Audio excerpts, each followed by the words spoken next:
اعوذ باللہ من الشیطان الرجیم بسم اللہ الرحمن الرحیم السلام علیکم۔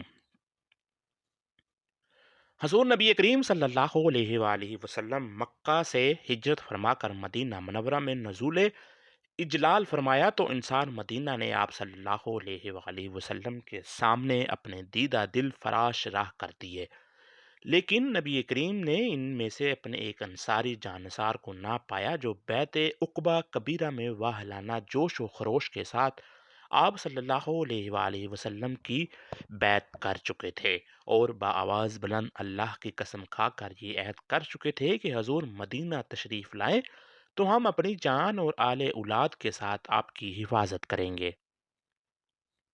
نبی کریم نے ان کے بارے میں دریافت فرمایا تو آپ صلی اللہ علیہ وآلہ وسلم کو بتایا گیا کہ وہ ایک ماہ قبل اس دار فانی سے کوچ کر گئے ہیں۔ سرور کوئنین حضرت محمد مصطفیٰ کو یہ خبر سننے کے بعد نبی کریم کو یہ خبر سن کر سخت صدمہ پہنچا۔ آپ صلی اللہ علیہ وآلہ وسلم صحابہ کو ساتھ لے کر ان کی قبر پر تشریف لے گئے اور 4 تکبیروں کے ساتھ ان کی نماز جنازہ پڑھی۔ یہ خوش بخت صاحب رسول جن کی قبر پر نبی رحمت صلی اللہ علیہ وآلہ وسلم بنفس نفیس تشریف لے گئے اور اپنے 20 صحابہ کے ساتھ ان کے لیے دعائے مغفرت کی۔ حضرت برا بن معرور انصاری رضی اللہ تعالی عنہ تھے۔ حضرت ابو بشر بن برا بن معرور رضی اللہ تعالی عنہ کا تعلق خزرج کے خاندان بنو سلمہ سے تھا۔ حضرت برا رضی اللہ تعالی عنہ بنو سلمہ کے سردار تھے اور کئی قلعوں کے مالک تھے۔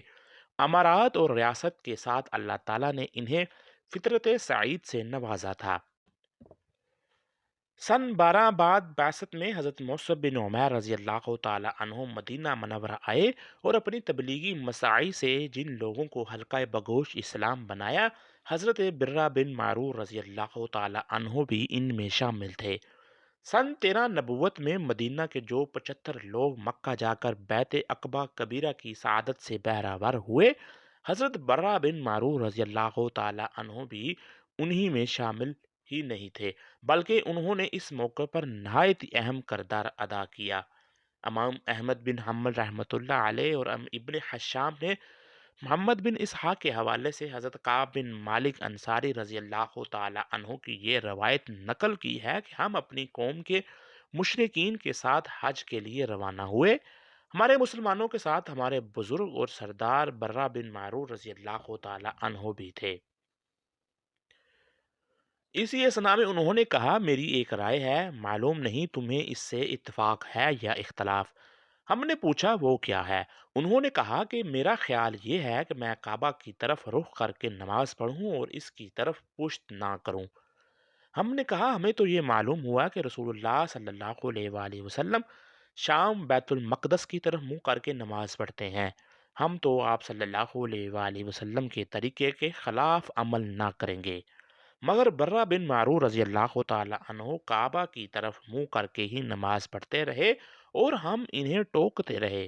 جب ہم لوگ مکہ پہنچے تو حضرت برہ رضی اللہ تعالی عنہ نے مجھ سے کہا، بتیجے چلو رسول اللہ کی خدمت میں حاضر ہو اور آپ صلی اللہ علیہ وآلہ وسلم سے دریافت کریں کہ میرا کعبہ کی طرف منہ کر کے نماز پڑھنا جائز ہے یا نہیں، کیونکہ تم لوگوں کے اختلاف کی وجہ سے میرے دل میں وسوسہ پیدا ہو گیا ہے۔